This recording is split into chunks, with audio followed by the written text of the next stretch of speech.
안녕하세요, 수학독학입니다. 오늘은 17번째 시간 1차 부등식의 활용에 대해서 공부해 보도록 하겠습니다. 자, 1차 부등식의 활용 문제를 어떻게 풀 건가 라는 건데요. 자, 이 순서 그대로 따라 하시면 되는데, 자, 먼저 구하려는 값을 미지수 x로 놓는다.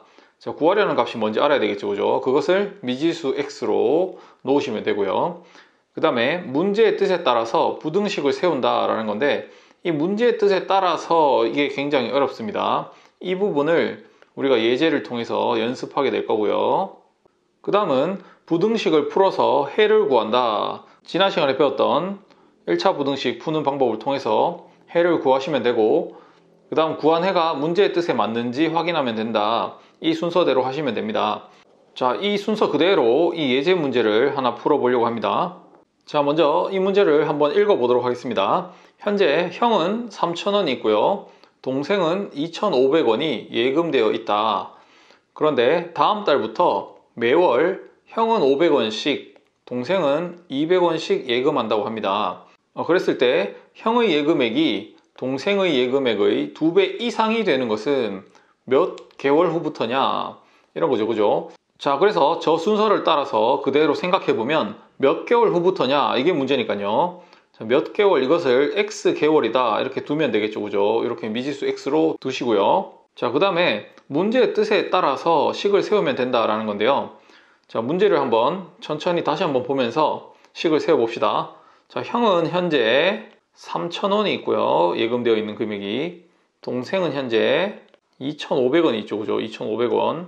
자, 그런데 매월 500원씩 넣는다 했잖아요, 그죠? 그러면 1개월이 지났을 때 생각해보면 3,000원에다가 500원을 더 예금했을 테니까 더하기 500원 이런 식으로 되겠죠, 그죠? 동생은 2,500원에다가 200원씩 예금하니까 더하기 200원 이렇게 하면 되겠죠, 그죠? 자, 이런 식으로 x 개월 후에는 어떻게 될 거냐 이렇게 식을 세워보면 되겠죠. 자, 3,000원에다가 500원 곱하기 x 개월 후니까 500x 이렇게 잡으면 되겠고, 동생은 2,500원 더하기 200 곱하기 x 개월 해서 200x 이렇게 잡으면 되겠죠, 그죠? 그래서 x 개월 후에는 형은 이렇게 되고 동생은 이렇게 된다. 자, 이것이 바로 x 개월 후에 형의 예금액과 동생의 예금액이고요. 자, 문제 뜻에 따라서 식을 세워보면 이렇게 된다는 겁니다. 형의 예금액이, 그죠? 형의 예금액이 동생의 예금액의 2배 이상 되어라 이거잖아요. 그러니까 형의 예금액 3,000 더하기 500x 이렇게 잡으시면 되고요. 얘가 동생 예금액 2,500 더하기 200x의 2배니까 곱하기 2 하면 되겠죠, 그죠? 곱하기 2, 이것의 이상이 되어라 라는 거니까 여기에 크거나 같다, 이게 바로 이상이죠, 그죠?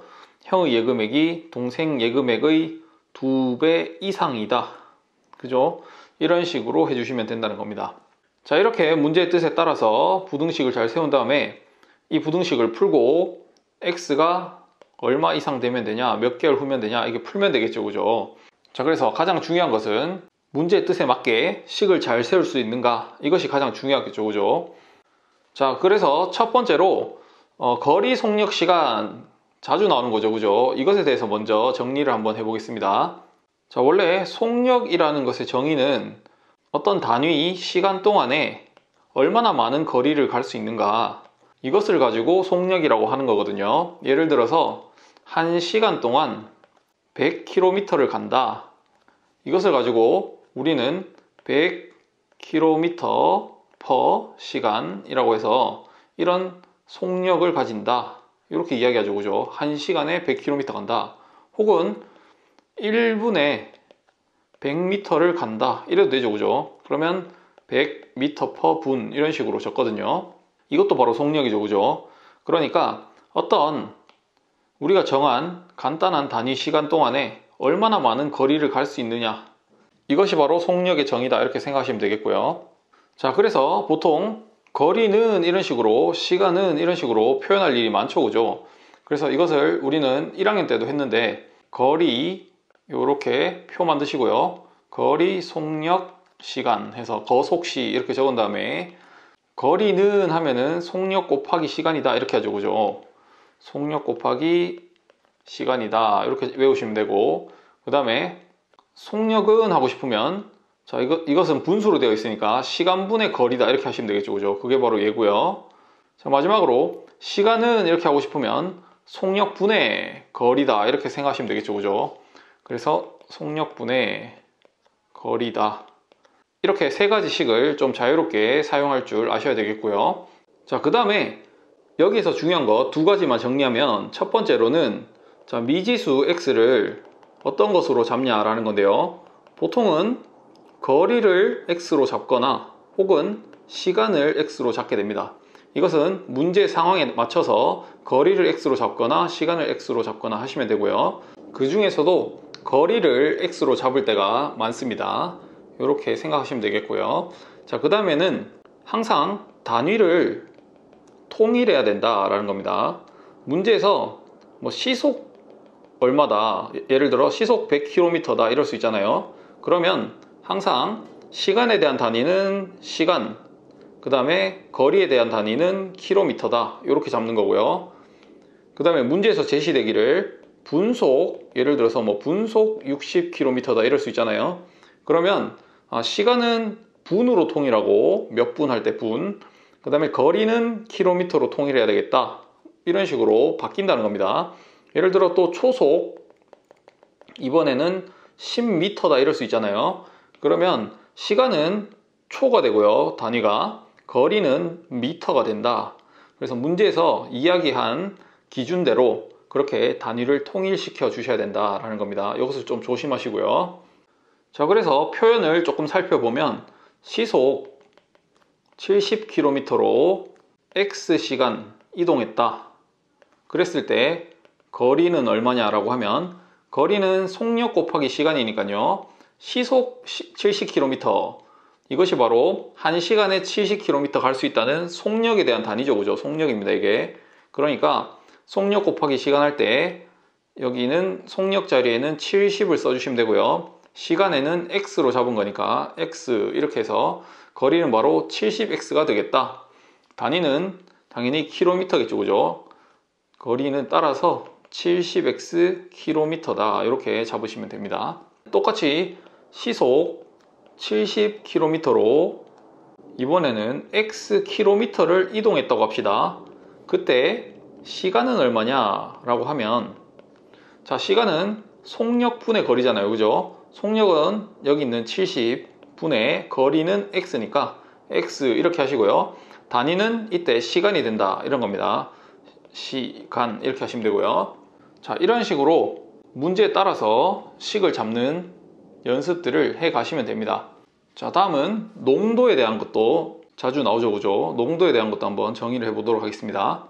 자, 먼저 소금물의 농도라는 것은 단위는 퍼센트가 되죠. 그죠? 뭐 몇 퍼센트냐? 농도가 10%다, 20%다 이런 말 들어봤죠. 그죠? 자, 그래서 이 소금물에 대한 농도의 정의는, 자, 일단은 기준이 되는 분모에는 소금물이 들어갑니다. 소금물이 얼마나 들어가냐? 소금물의 양이죠. 그죠? 소금물의 양분의, 그러니까 소금물 안에 소금이 얼마나 들어있냐, 이게 바로 농도거든요. 그러니까 분자에는 소금의 양 이런 식으로 들어가면 되죠. 그죠? 소금물 안에 소금이 얼마나 들어있는가 이렇게 생각하시면 되겠죠. 그죠? 소금물 100g 안에 예를 들어서 소금이 10g 들어있다 이렇게 하면 바로 0.1이 되겠죠, 이게. 그런데 소금물의 농도는 아까 전에 퍼센트라고 했잖아요. 그러니까 이런 소수가 나오면 되는 게 아니라 곱하기 100을 해줘서 여기에 곱하기 100을 해주는 겁니다. 그래서 여기 곱하기 100을 해주면 얘가 바로 10%다 이런 식으로 바뀔 수 있죠. 그죠? 자, 그래서 소금물의 농도의 정의는 바로 이렇게 됩니다. 소금물의 양분의 소금의 양 곱하기 100이다 이런 식으로 외우고 계셔야 되겠죠. 그죠? 자, 그래서 이 분자에 있는 소금의 양은 해가지고 여기 있죠. 그죠? 소금의 양은 이걸로 바꾸면, 자, 여기 있는 소금의 양은 했을 때, 자, 분자를 소금의 양이라고 생각하시고요. 먼저 이 100을 없애주기 위해서 양변을 100으로 나눠주겠습니다. 이렇게 100으로 나눠주면 얘는 사라지겠죠. 이렇게. 그러니까 여기는 100분의 소금물의 농도 이렇게 되겠죠. 그 다음에 분모에 있는 소금물을 없애주기 위해서 소금물의 양 이런 식으로 양변을 곱해 줄 겁니다. 그러면 얘랑 얘랑 약분되겠죠, 그죠? 숫자니까. 따라서 소금의 양은 여기에다가 소금물의 양을 곱한, 자, 정리해보니까 이런 식이 됐죠, 그죠? 100분의 농도 곱하기 소금물, 이런 식으로 외우시면 되겠어요. 100분의 농도 곱하기 소금물, 이렇게 알고 계시면 된다는 겁니다. 자, 여기서 조금 생각하셔야 될 것은, 자, 먼저 소금물에 대한 건데요. 소금물은 구성되어 있기로는 소금과 물이 더해져서 그것이 바로 소금물이 되었겠죠, 그죠? 다른 것은 없습니다. 소금이랑 물이 더해졌다. 그래서 어떤 문제에서 보면 물을 더 넣을 수도 있고요, 뺄 수도 있고요. 그랬을 때 소금물 안에 있는 이 물 부분이 날아갈 수도 있고 더해질 수도 있다, 이런 내용. 자, 그래서 농도식에서 보시면 소금물의 농도는 소금물 분의 소금 곱하기 100 이렇게 돼 있잖아요. 그래서 예를 들어서 물을 더 넣으면, 자, 분모에 있는 소금물에 있는 여기가 소금 더하기 물이니까 이 물 부분만 증가하겠죠, 그죠? 그러니까 물을 더 넣는다는 거는 이 분모만 좀 커진다는 거고요. 만약에 자, 소금을 더 넣는다고 해봅시다. 문제에서 소금을 더 넣으면 분모에도 소금 더하기 물이니까 분모에 있는 소금의 양도 많아질 것이고, 또 같이 분자에 있는 소금의 양도 많아지겠죠, 그죠? 그렇게 생각하셔야 됩니다. 자, 예를 들어서 10%의 소금물이 있는데 200g이 있다고 해봅시다. 200g이 있는데 그때 소금의 양을 구하라, 이럴 수 있잖아요, 그죠? 이것을 한번 구해보죠. 그러면 소금의 양은 100분의 농도 하시면 되죠. 100분의 농도가 퍼센트를 단위로 가지는 10, 그러니까 분자에는 10, 요게 바로 농도가 되겠고요. 100분의 10 곱하기 소금물의 양이니까 소금물이 200g 있다 했으니까 여기에 200 이렇게 해주시면 되겠죠, 그죠? 그러니까 약분해서 2 되겠고 곱하면 20g이 되는구나, 이런 식으로 계산해 주시면 된다는 겁니다. 자, 예를 들어서 또 한번 해보죠. 자, 10%의 소금물이 있는데 소금물이 200g 똑같이 있다고 해봅시다. 여기에 자, Xg의 물을 더 넣었다고 해볼게요. 그러면 그때 농도는 어떻게 바뀌냐, 소금물의 농도는 어떻게 바뀌는지 해봅시다. 자, 소금물 분해하는데 원래 소금물이 200g 들어있었잖아요. 자, 200g이 들어있었는데 그때 물을 Xg 더 넣었다는 것은 소금물 안에 물을 더 넣겠죠. 이렇게 Xg 추가해 주시고요. 그런데 물을 더 넣어봤자 소금의 양은 변하지 않죠, 그죠? 그러니까 원래 있던 20g의 소금의 양은 그대로 남아있고요. 우리가 아까 구했으니까 20 이렇게 해주시면 되겠죠, 그죠? 거기에다가 곱하기 100 이렇게 해주시면 이게 바로 물을 더 넣었을 때 바뀐 소금물의 농도가 된다, 이렇게 생각하시면 되겠죠, 그죠? 이게 바로 답입니다. 자, 그러면 이번에는 똑같이 10%의 소금물 200g이 있는데 이번에는 물을 더 넣는 것이 아니라 소금 20g을 더 넣으면 농도가 어떻게 바뀌는지 구해봐라 라고 했다고 해봅시다. 자, 그때 농도는, 자, 소금물 분해할 거잖아요, 그죠? 소금물 원래 200g이 들어있었는데 소금 20g을 더 넣었으니까 여기에 더하기 20 해주시고요. 자, 분자에는 원래 200g 이 소금물 안에 20g이 있었죠, 그죠? 아까 전에 구해놓은 얘 20g 원래 있었고 소금 또 20g 더 넣었으니까 여기에도 20g이 추가되어서 총 소금이 40g 있다, 이렇게 해주셔야 맞죠, 그죠? 여기에다가 곱하기 100이다, 이런 식으로 계산해 주시면 된다는 겁니다. 자, 조금 복잡한 내용이긴 했지만 자, 식 세우는 방법에 대해서 조금 생각해 봤고요.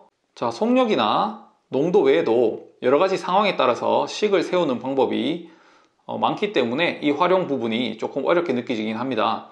자, 그래서 다음 시간에는 여러 문제들을 가지고 자세하게 식 세우는 방법들에 대해서 살펴보면서 예제들을 또 풀어보도록 하겠습니다. 오늘 내용은 여기까지였고요. 수고하셨습니다.